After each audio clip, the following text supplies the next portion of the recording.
Betul? Karena itu jaga nilai-nilai iman, jangan tidur. Kita sudah berhasil melaksanakan pemilu, sidang umum MPR sudah digelar, pemerintahan baru sudah terbentuk. Itu kita pilih bersama, kita dukung bersama. Mendukung itu tidak harus selalu iya, kula nuwun sumuhun dawuh kumaha juragan wae oke bos. Mendukung tidak harus selalu iya, mendukung juga memberikan saran, kritik, perbaikan. Kenapa? Di mana-mana di dunia ini kekuasaan cenderung mau menang sendiri, kekuasaan cenderung untuk korup. Karena itu kalau kita cinta kepada pemerintah, kita harus mengawasi jalannya pemerintahan kita ini.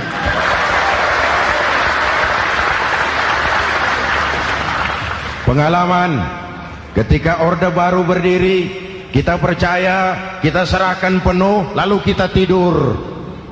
Akhirnya kita jadi susah sendiri. Betul? Umat Islam tidak boleh jatuh dua kali di tempat yang sama. Hari ini lewat sini jatuh wajar, belum tahu barangkali. Besok lewat sini lagi jatuh lagi, goblok tenan. Masa jatuh dua kali di tempat yang sama itu bagaimana? Hadirin yang saya hormati, nilai-nilai iman, intan paling mahal, mutiara paling berharga, tidak lain nilai iman. Imanlah yang menyebabkan kita gembira menyambut datangnya Ramadan, menyingsingkan lengan baju, menghamparkan sajadah, melakukan pendekatan yang intens kepada Allah. Kenapa? Kita mengerti nilai Ramadan. Tempo hari saya berikan contoh. Di tangan kanan saudara ada berlian, harganya 50 juta. Di tangan kiri saudara ada rumput seikat. Berlian dan rumput ini taruh di depan kambing. Kira-kira mana yang diambil kambing? Rumput, dasar kambing. Kambing tidak ngerti nilai berlian. Padahal kalau kambing sedikit mau pakai otak. Kalau berlian yang saya ambil, kata kambing, lalu saya bawa ke pasar, kemudian saya jual, harganya 30 juta, lalu dibelikan rumput, dapat rumput sekabupaten. Tapi kambing tidak ngerti nilai berlian, yang kambing tahu cuma rumput. Kenapa? Hidup kambing cuma melayani perut. Maka kata Imam Ali karramallahu wajhah, orang yang hidupnya hanya untuk melayani perut,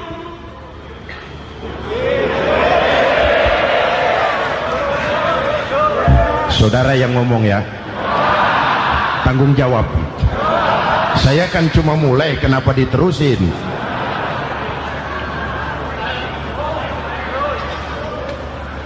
Hadirin yang saya hormati, jaga iman baik-baik, wariskan kepada anak-anak kita. Mereka harapan kita semua, mereka masa depan Indonesia. Akan bagaimana Republik Indonesia, bahkan akan bagaimana Islam di Republik Indonesia 20, 30, 40 tahun yang akan datang. Anak-anak kitalah jawabannya.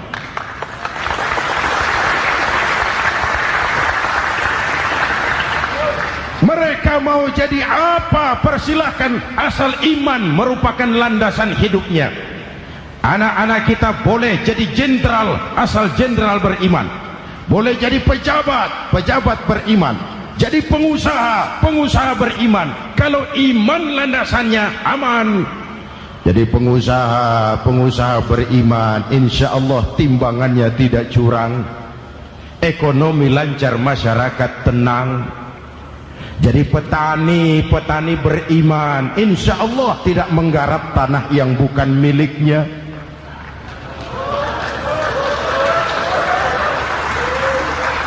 Jadi pejabat, pejabat beriman, insya Allah korupsinya sedikit.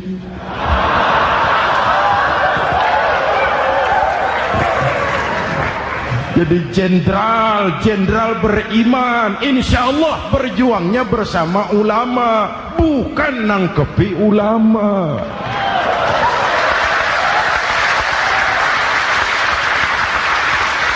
Jadi teknokrat beriman, jadi pengusaha beriman, jadi seniman beriman, jadi maling. Nggak ada, mana ada maling beriman. Kalau iman landasannya insya Allah aman. Ini yang pertama. Yang kedua, baginda Nabi melaksanakan reformasi sosial. Berupa apa? Membebaskan manusia dari ras diskriminasi, mengikat manusia dengan tali akidah. Diciptakan kita dari laki-laki dan perempuan, dijadikan kita bersuku-suku dan berbangsa-bangsa. Bahkan Quran memulai dengan kalimat syu'ub, wa ja'alnakum syu'uban wa qabaila. Kami jadikan kamu berbangsa-bangsa dan bersuku-suku agar kamu saling mengenal satu dengan yang lain. Saya ingin mengulangi imbauan saya, mari kita tingkatkan kerukunan. 3 macam kerukunan. Pertama, rukun antar umat seagama. Sesama muslim harus rukun. Ya Pak? Ya Bu?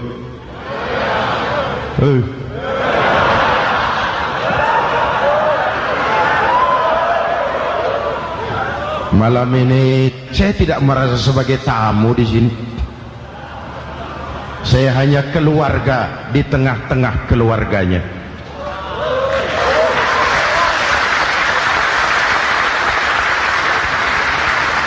Di sepanjang Jawa kah saya, ke Sumatera kah saya, ke Kalimantan saya, ke Sulawesi saya, ke Irian Jaya saya, kemana saja saya pergi, di mana saja saya berada, saya hanya keluarga di tengah keluarganya.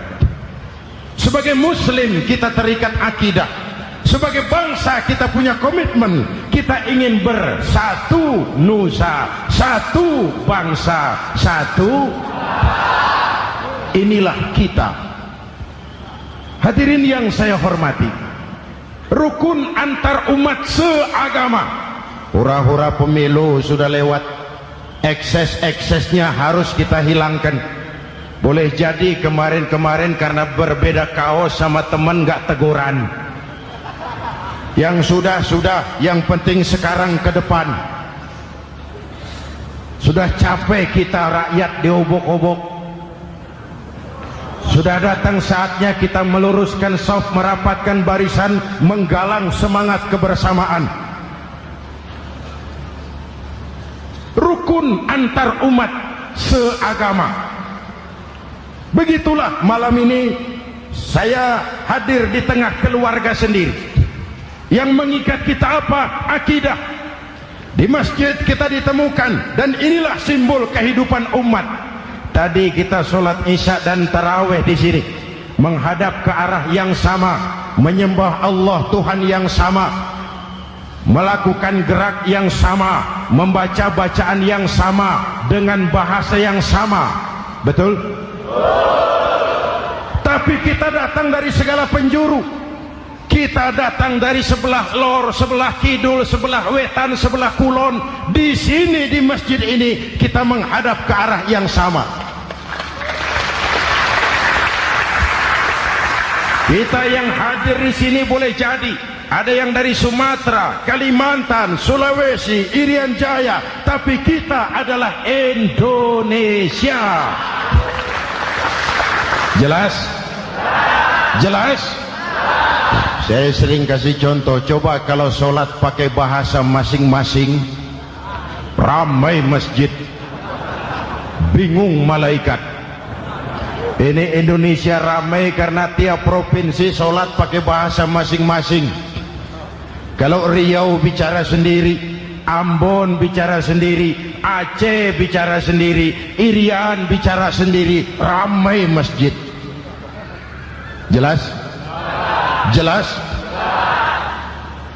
Yang imam pakai bahasa Indonesia, takbir, Tuhan yang maha besar. Gagah sekali, bingung malaikat. Kembali kita kalau sholat pakai bahasa masing-masing.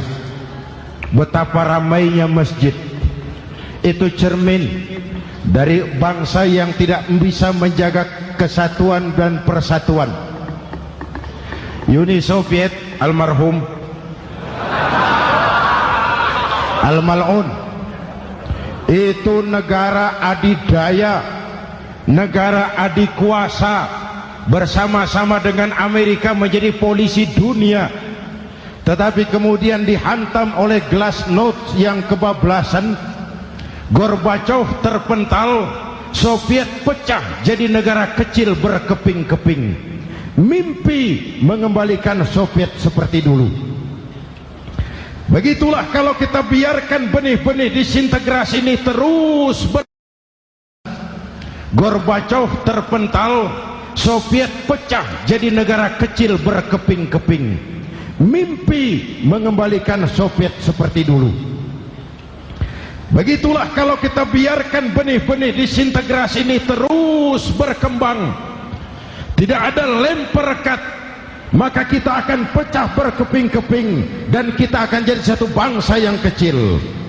Oleh karena itu, yang pertama, jaga kerukunan antar umat seagama. Berbeda pendapat boleh, berpecah belah jangan. Berbeda partai oke, tapi berbeda dalam wawasan bernegara jangan.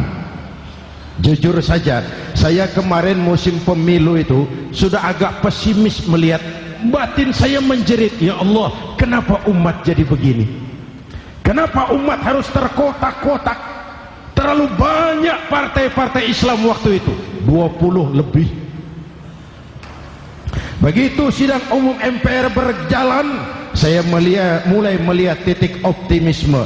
Ada yang mengkristal, di mana orang tidak lagi melihat partainya, tetapi melihat nilai-nilai imannya. Itulah yang memang utama buat kita.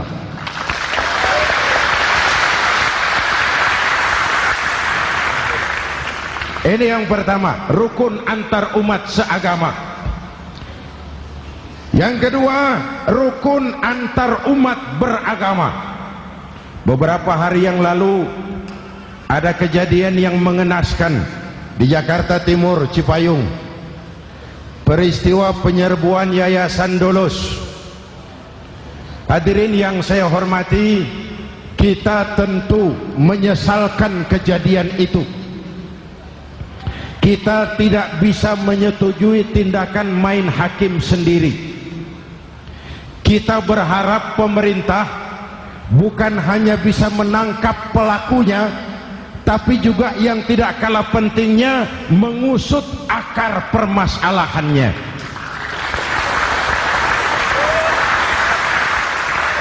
Kenapa itu terjadi? Kalau cuma pelakunya yang ditangkap, akar permasalahannya tidak selesai, saya khawatir terulang lagi di tempat lain. Inilah yang terpenting, menjaga kerukunan antar umat beragama, saling menghormati, saling menghargai. Jangan melakukan kamuflase, jangan melakukan tindakan-tindakan yang rawan dan peka. Misalnya umat Islam membangun masjid di tengah perkampungan orang Kristen, padahal tidak ada Islamnya di situ. Itu bisa menimbulkan kerawanan. Atau sebaliknya, membangun gereja di tengah perkampungan umat Islam yang tidak ada Kristennya di situ. Atau sebaliknya, mereknya kegiatan sosial, mereknya kegiatan kemanusiaan, tapi isinya penyebaran agama kepada orang yang sudah beragama. Itu pun bisa menimbulkan kerawanan. Jelas? Maka yang besar jangan mau menang sendiri, yang kecil harus tahu diri. Jelas? Mari saling menghormati, mari saling menghargai dalam batas lakum dinukum. Menangkap pelakunya penting, mengusut akar permasalahannya itu pun tidak kurang pentingnya. Hadirin yang saya hormati, Islam agama toleran, baik dari prinsip ajarannya maupun dari sikap umatnya. Islam agama yang rahmatan lil. Kita punya kewajiban untuk membuktikan bahwa Islam bukan merupakan ancaman. Islam adalah alternatif. Islam adalah solusi.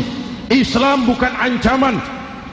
Yang hadir di sini bukan perusuh, bukan umat biang kerok. Ini umat yang cinta damai.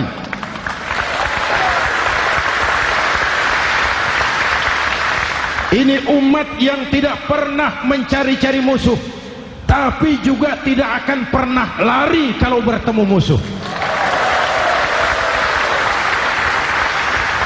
Mari kita jaga kerukunan antar umat beragama. Jangan sampai peristiwa Dolos terulang lagi di tempat-tempat lain.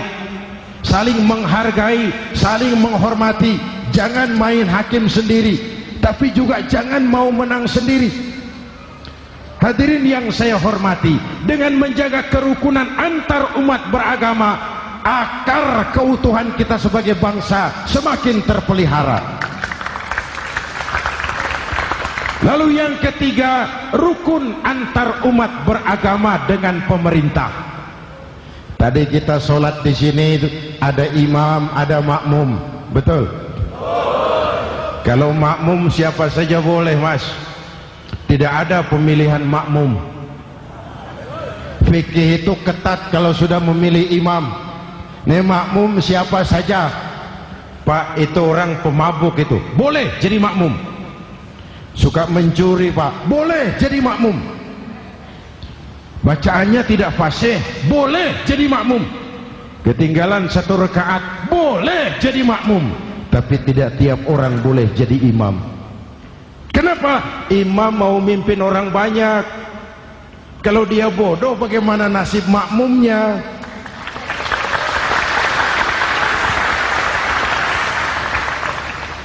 Ada karikatur di Medan, pernah kejadian anak kecil disuruh sholat sama ibunya. Nak, sholat kau. Ah, aku tak pandai sholat, mak. Si Ucok rupanya ini. Kata ibunya, sudahlah, kau ikuti saja bapakmu tuh. Apa yang bapak mau kerjakan, kau ikuti sajalah. Jadi lama, kalau ikut saja bisa laku. Berangkatlah anak ini kan, sholat di belakang bapaknya, jadi makmum. Sholat di balai bambu, tidak pakai tikar. Bangun sujud, hidung bapaknya terjepit bambu. Karena sakit dan kaget, refleks bapak ini teriak, aduh. Anak di belakang ingat pesan maknya, ikuti saja bapakmu. Si anak ini malah pakai iramat, aduh.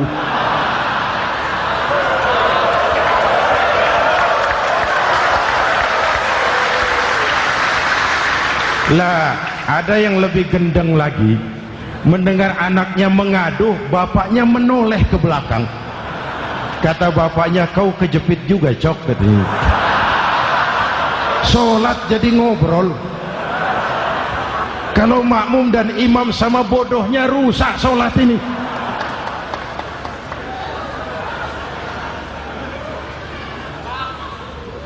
Hadirin yang saya hormati, rukun antar umat beragama dengan pemerintah yang legitimate, yang dihasilkan lewat proses demokrasi. Benarnya kita dukung, salahnya kita tegur, kita kritik, kita perbaiki, kita berikan saran-saran yang baik. Sekali lagi, jangan tidur. Sudah lewat masanya. Kemarin-kemarin kita menghadapi satu masa yang penuh krusial. Sudah datang saatnya kita bersama-sama bahu membahu mengatasi kesulitan besar yang tengah kita hadapi sekarang ini. Dengan 3 kerukunan ini, insya Allah keutuhan kita sebagai bangsa akan lebih terpelihara.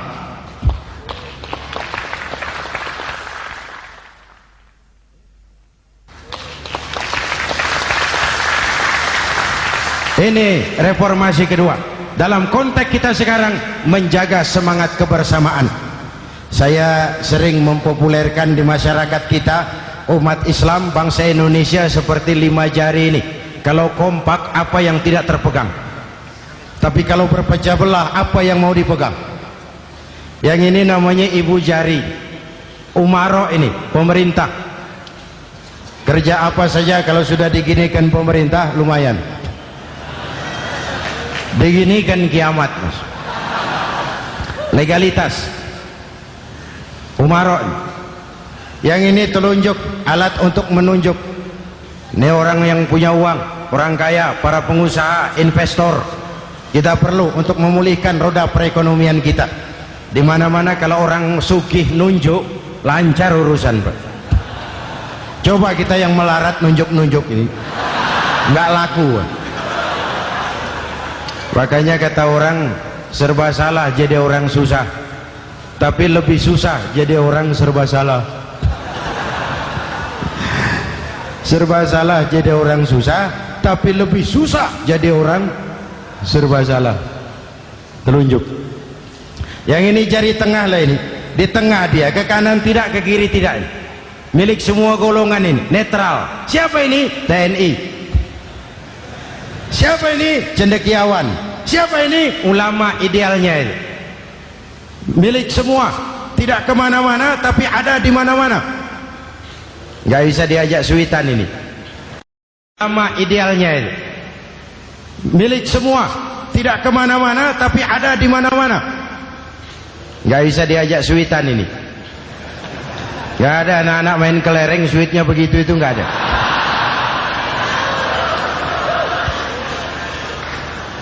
Ini jari manis. Remaja, pemuda, masa muda, masa yang paling manis. Semua harapan milik pemuda. Belum pernah saya dengar ada orang pidato, para kakek-kakek harapan bangsa, belum pernah. Mesti kalau sudah harapan umat, pemuda, harapan negara, pemuda, harapan agama, pemuda, harapan bangsa, pemuda, harapan pemudi. Jari manis. Yang ini kelingking, jari paling kecil ini. Ini kaum wanita ini, perempuan kecil tapi mantap.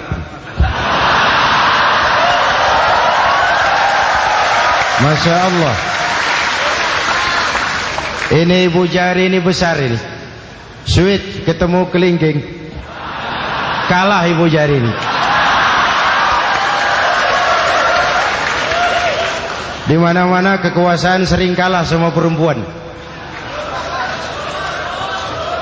Siapa yang mendorong-dorong Nabi Adam memetik pohon buah khuldi? Kelingking. Kelingking. Kelingking. Julius Kaisar tunduk kepada Cleopatra. Siapa Cleopatra? Kelingking. Napoleon, singa daratan Eropa, the Lion of Europe, luas kekuasaannya, hebat tentaranya, bertekuk lutut di bawah kaki Margaret Josephine. Kelingking. Hadirin yang saya hormati, kalau 5 pilar ini bersatu, ringan sama dijinjing, berat sama dipikul, kita akan jadi satu bangsa yang kuat. Jelas? Jelas? Dengan Ramadan, dengan tabligh akbar malam ini, mari kita jaga semangat kebersamaan. Saya selalu mengingatkan sekarang lebih banyak tukang kompor daripada tukang lem. Lebih banyak tukang kompor daripada tukang lem. Hangati sana, sulut sini, bakar sana, panasi sini. Terbakar kita, dia lari tepuk tangan, dan kita yang rugi. Jelas? Jelas? Ini hal yang kedua. Reformasi sosial mengikat manusia dengan tali akidah, mempersaudarakan manusia dari manapun orang datang, apapun warna kulitnya, dari suku apapun ia dilahirkan, kalau akidahnya sama, itulah saudara kita.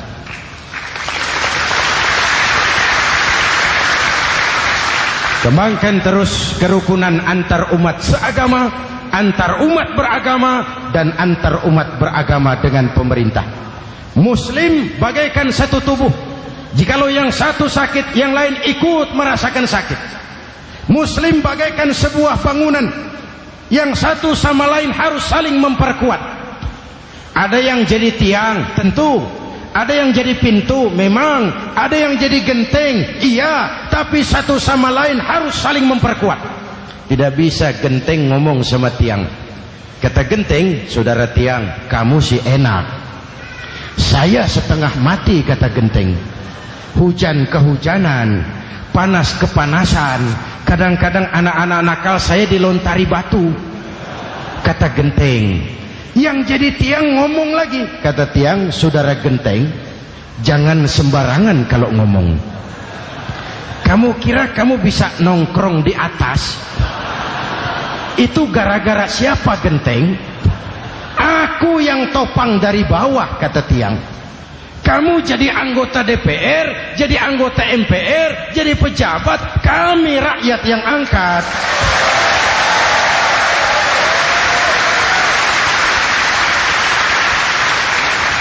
Jangan waktu di bawah rajin ngamalkan ayat kursi, dapat kursi lupa sama ayat.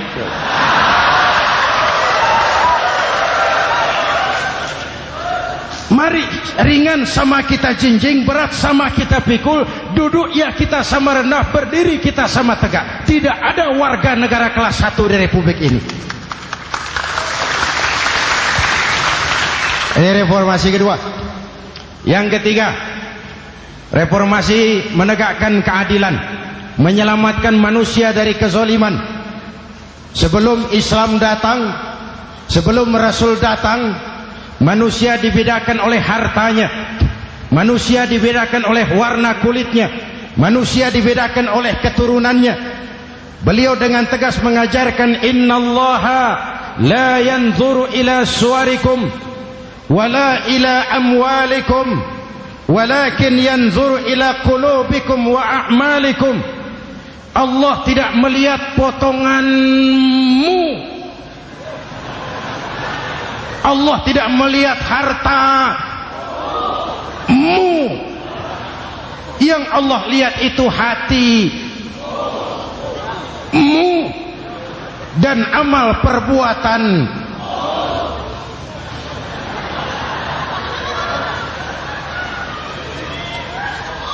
Perjuangan menegakkan keadilan. Hadirin yang saya hormati, itulah yang menyebabkan reformasi kita menggelinding.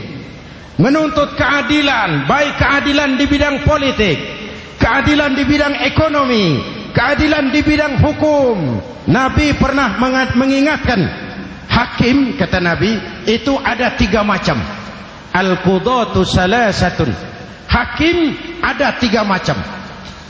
1 di surga, 2 di neraka. Hadirin yang saya hormati, siapa yang hakim ke surga itu?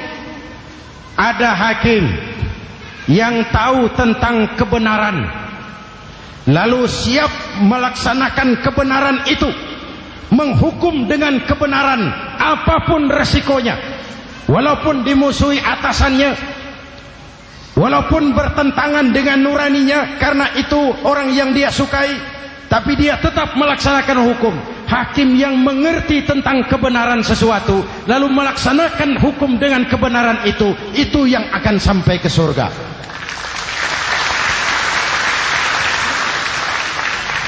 Yang kedua, ada hakim tahu tentang kebenaran tapi tidak mampu melaksanakan hukum dengan kebenaran itu.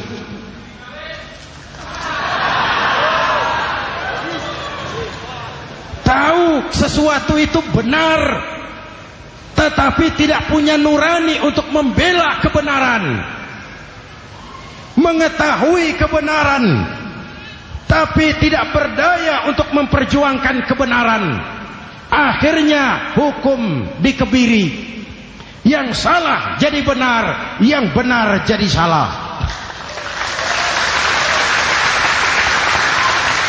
Itulah realita yang kita rasakan selama ini. Yang baca Quran dengan suara merdu dapat piala, yang mengamalkan Quran dengan konsekuen dapat penjara, yang berteriak-teriak menegakkan keadilan dianggap aneh, yang korupsi habis-habisan hidup terhormat.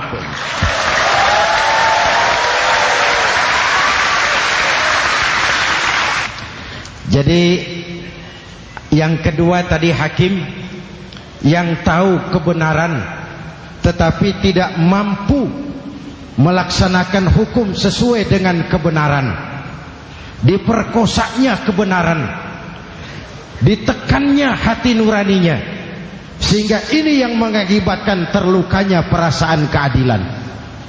Yang ketiga lebih celaka lagi, ada hakim yang tidak mengerti tentang kebenaran lalu melaksanakan hukum dalam ketidakmengertiannya, bodoh melaksanakan hukum dalam kebodohan, itu pun menyebabkan orang masuk neraka.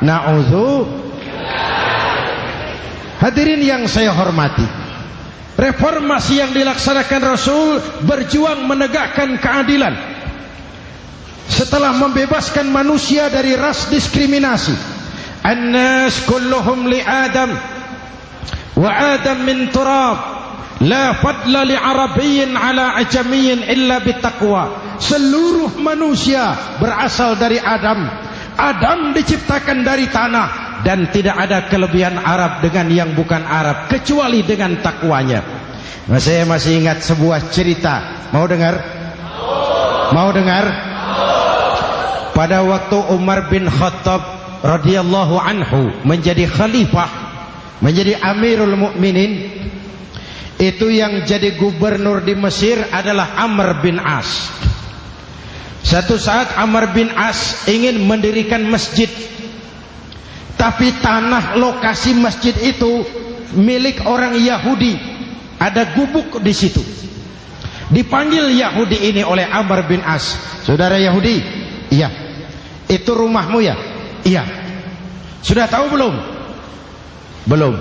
Ya memang saya belum kasih tahu. Begini, kamu bangun sembarangan saja, rumahmu kena jalur. Itu rumahmu ya? Iya. Sudah tahu belum? Belum. Ya memang saya belum kasih tahu. Begini, kamu bangun sembarangan saja, rumahmu kena jalur hijau itu. Lalu saya mau bangun masjid di situ. Ya tapi ada rumah saya, Pak. Sudahlah, rumahmu saya bayar, saya beli. Enggak mau, Pak. Oh, rumah saya cuma itu-itunya. Saya bayar 2 kali lipat. Enggak mau, Pak. Enggak mau. Sudahlah, saya ganti rugi. Ya, enggak mau, Pak. Namanya juga ganti rugi, Pak. Biar digantikan tetap rugi. Mangkel Amr bin As ini wong cilik kok bertingkah amat. Si amat aja nggak bertingkah. Panggil kamtib, hei gusur. Ditarik rumah Yahudi ini, ambrol, menitiskan air mata si Yahudi di sudut kehidupan. Begini wong cilik ini sudah jatuh tertimpa tangga, rumah cuma sak gubuk-gubuknya diderek oleh petugas. Pikir-pikir Amr bin As kan cuma gubernur, di atasnya kan masih ada khalifah Umar bin Khattab. Saya mau lapor ke pusat. Berangkat Yahudi ini dari Mesir menuju Madinah, berhari-hari berjalan, sambil berpikir, ini nanti kalau saya laporan kepada khalifah, apa pengaduan saya diterima? Wong saya rakyat kecil, lagian Yahudi, sementara yang menggusur saya ini gubernurnya sendiri. Terus dia berjalan sampai di kota Madinah. Lewat tengah hari dia mulai cari-cari. Ada orang, ketemu orang sedang tidur di bawah pohon kurma. Selamat siang Pak. Siang. Saya mau numpang tanya Pak. Tanya apa? Bapak tahu Khalifah Umar bin Khattab? Tahu. Istananya di mana Pak? Istananya di atas lumpur. Di atas lumpur? Iya. Pakaian kebesarannya apa Pak? Sutra? Bukan.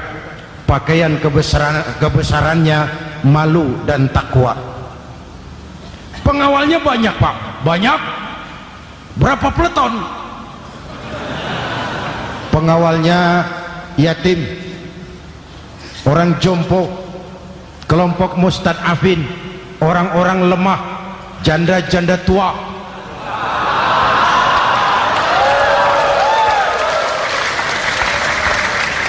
Itu pengawalnya. Pakaian kebesarannya malu dan takwa. Pengawalnya orang-orang lemah, tidak berdaya. Kok begitu Pak? Begitulah Umar bin Khattab. Orangnya sekarang di mana Pak? Di depan kamu. Jadi Bapak? Iya. Bapak? Iya. Saya Umar. Ada apa Mas? Oh, yang datang dari Semarang waktu itu. Gini loh Pak, saya mau menuntut keadilan. Keadilan kenapa? Gubernur Bapak Amr bin As itu Pak zolim. Kenapa dia? Gubuk saya main tarik saja, runtuh. Saya nggak punya rumah lagi, wong saya ini golongan makmur, cuma rumah sama sumur.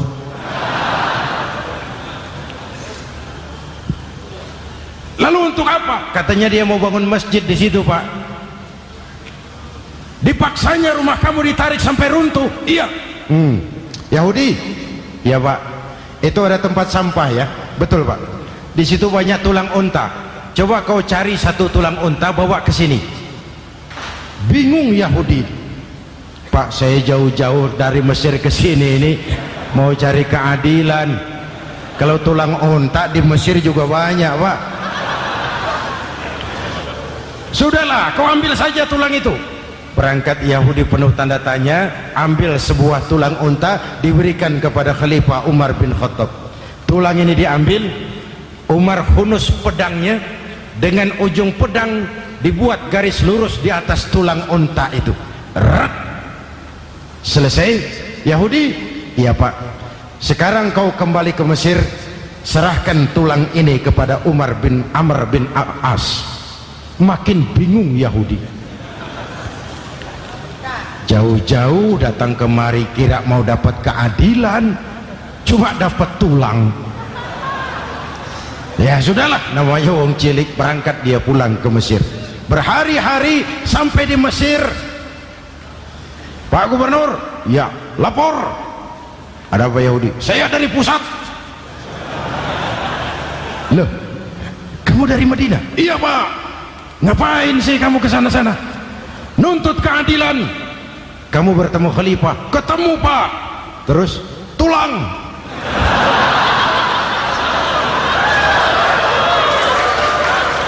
Ini loh Pak, salam dari beliau, tulang. Apa maksudnya? Aku nggak ngerti lah itu Pak. Yes, go Rene. Diambil tulang itu. Amr bin As melihat ada garis lurus dengan ujung pedang, gemetar badannya, keringat bercucuran. Kepala proyek dipanggil. Mas, ini proyek masjid batal, gubuk Yahudi dirikan lagi. Loh Pak, kata kepala proyek, saya kan sudah menang tender Pak.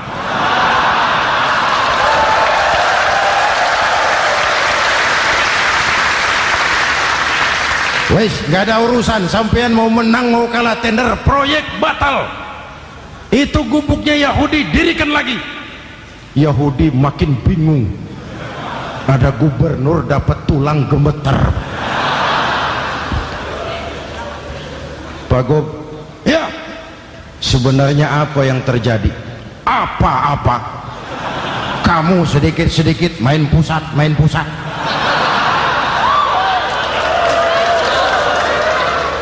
yang ngomong dulu toh. Ya kan awalnya saya sudah ngomong Pak, tapi gubuk saya tetap ditarik. Percuma ya saya ke pusat Pak. Saya dapat teguran keras dari khalifah. Tahu kau apa artinya ini? Seolah beliau berkata, "Hei Amr bin As, jangan mentang-mentang sedang berkuasa kau bertindak seenakmu. Berlaku lurus dan adillah kamu seperti lurusnya garis di atas tulang ini."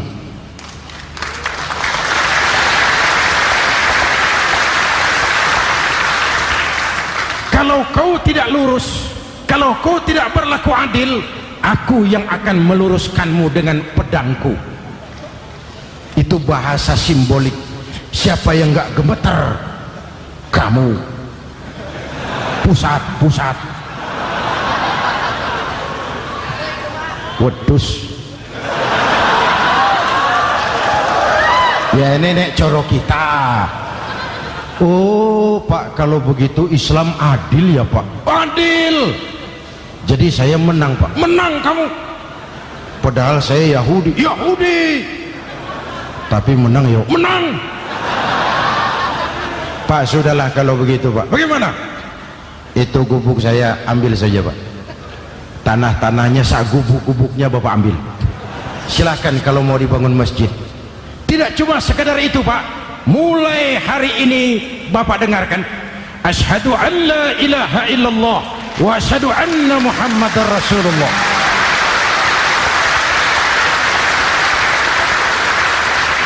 Yahudi bisa menang perkara menghadapi gubernur. Kalau ini terjadi di Indonesia,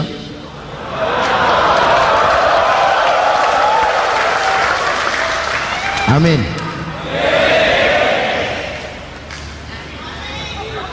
Oke, lalu siapa pemimpin adil itu? Setiap kita kan pemimpin. Presiden pemimpin di negaranya, gubernur pemimpin di provinsinya, bupati pemimpin di kabupatennya, Pak Camat pemimpin kecamatannya, Pak Lurah pemimpin di kelurahannya, suami pemimpin di rumah tangganya, anak muda pemimpin bagi dirinya. Dan setiap kita akan dimintakan tanggung jawab. Anak muda pemimpin buat dirinya, nanti diminta tanggung jawab. Hei, kakimu kau bawa jalan kemana? Tanganmu ngambil apa? Lidahmu bicara apa? Matamu menteleng, apa yang dilihat? Seluruhnya akan dimintakan pertanggungjawaban jawab. Marilah kita jadi orang yang adil kepada diri, kepada keluarga, dan akhirnya kepada masyarakat, bangsa dan negara. Hadirin yang saya hormati, satu ayat yang sering dibaca pada akhir khutbah khatib Jumat, innallaha ya'muru bil adli wal ihsan. Allah memerintahkan kamu berlaku adil dan berbuat ihsan. Tidak sekadar adil tapi ihsan. Ihsan nilainya lebih tinggi dari adil. Contoh, nak, tolong taruh telur itu di pinggir meja. Anak yang adil apa adanya ditaruh telur di pinggir meja. Anak yang ihsan lain. Loh iya, perintahnya sih di pinggir meja, tapi kalau pas di pinggir meja kan jatuh ke bawah, ke tengah sedikit.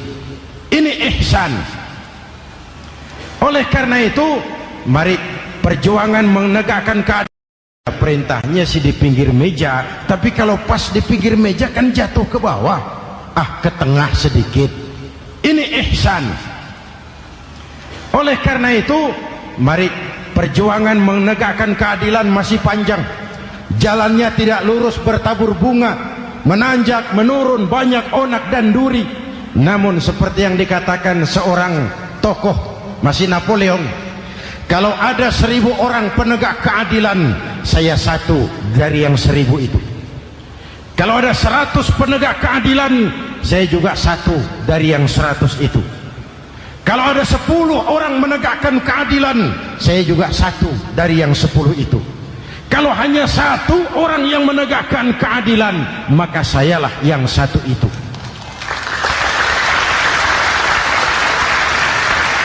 Tetap konsisten berjuang menegakkan keadilan, walaupun besok langit akan runtuh, walaupun besok akan kiamat, keadilan tetap harus ditegakkan.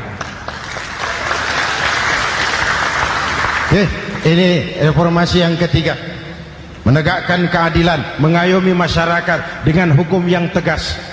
Dan Rasul menjadi contoh, ini yang hebat. Misalnya beliau berkata, "Wallazi nafsi biyadihi, law anna Fatimah binti Muhammadin sarqat, laqata'a Muhammadun yadaha." Demi Allah, andai kata Fatimah putri Muhammad mencuri, jangan orang lain, Muhammad sendiri yang akan memotong tangannya. Hukum berwibawa, masyarakat terlindungi. Kenapa? Nabi jadi contoh. Jelas? Beliau mengajarkan orang beramal. Kepada putrinya beliau mengatakan apa? I'mali ya Fatimah, i'mali fa inni la ughni anki minallahi syai'a. Fatimah, beramal kau. Fatimah, beramal kau. Fatimah, sholat kau. Fatimah, puasa kau. Fatimah, zakat kau. Fatimah, haji kau. Kalau kau tidak beramal Fatimah, aku ayahmu Rasulullah tidak akan sanggup membelamu di akhirat nanti. Ini keadilan. Tidak mentang-mentang putri kesayangan Nabi lalu sudah Fatimah kamu nggak sholat nggak apa-apa, nanti di akhirat ada papi.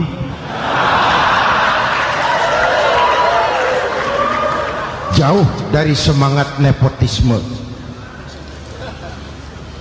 Putri beliau sendiri ditekankan, i'mali ya Fatimah fa inni la ughni anki minallahi syai'a. Beramal kau Fatimah, kalau kau tidak beramal, aku ayahmu tidak akan sanggup membela kamu di akhirat nanti. Inilah inti dari nilai keadilan. Jauh dari nepotisme, apalagi kolusi. Hadirin yang saya hormati, lalu saya masuk kepada yang keempat. Reformasi keempat yang dilaksanakan oleh baginda Rasul, menyelamatkan manusia dari gaya hidup sekuler, menyelamatkan manusia dari gaya hidup materialis, mengajarkan keseimbangan, ada hidup sesudah mati, ada akhirat sesudah dunia. Betul? Betul? Kalau saja tidak ada hidup sesudah mati, kalau saja tidak ada akhirat sesudah dunia, persilahkan hiduplah saenae, nek perlu saenae udelmu dewe. Sayang. Ada hidup sesudah mati, ada akhirat sesudah dunia. Ini semua calon-calon jenazah.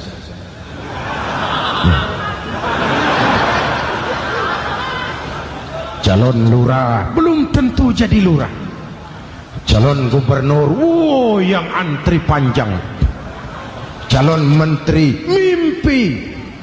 Calon jenazah, pasti. Betul? Karena ada hidup sesudah mati, ada akhirat sesudah dunia. Ini jadi rem. Saya kepengen kaya, tapi kalau menipu orang bagaimana dikubur? Saya kepengen naik pangkat, tapi kalau memfitnah orang bagaimana di akhirat? Melahirkan disiplin. Tujuan keyakinan akhirat mewarnai cara kita hidup di dunia. Hadirin, mari kita berdoa. Semoga semua yang hadir di sini dikuatkan iman dan Islam, dikokohkan kesatuan dan persatuan, dimurahkan rezeki untuk meningkatkan ibadah. Al-Fatihah. Bismillahirrahmanirrahim. Alhamdulillahi rabbil alamin. Ar-Rahmanir-Rahim. Maliki yaumiddin. Iyyaka na'budu wa iyyaka nasta'in. Ihdinas siratal mustaqim.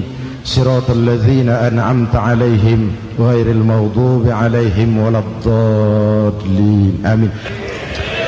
Nanti di akhir doa sama-sama kita kumandangkan kalimat tauhid. Bismillahirrahmanirrahim. Amin. Alhamdulillahi rabbil alamin. Allahumma salli wa sallim mubarak ala sayyidina Muhammadin wa ala alihi wa sahbihi ajma'in. Allahumma rabbana taqabbal minna salatana wa siyamana وقيامنا وتخشعنا وتعبدنا وتمم تكسيرنا يا أرحم الراحمين. اللهم اجعلنا من السعداء المقبولين ولا تجعلنا من الأشقياء المردودين. Ya Allah, dengan sepenuh perasaan dan pengharapan, dengan segala kerendahan dan kelemahan, kami bermohon kehadirat-Mu.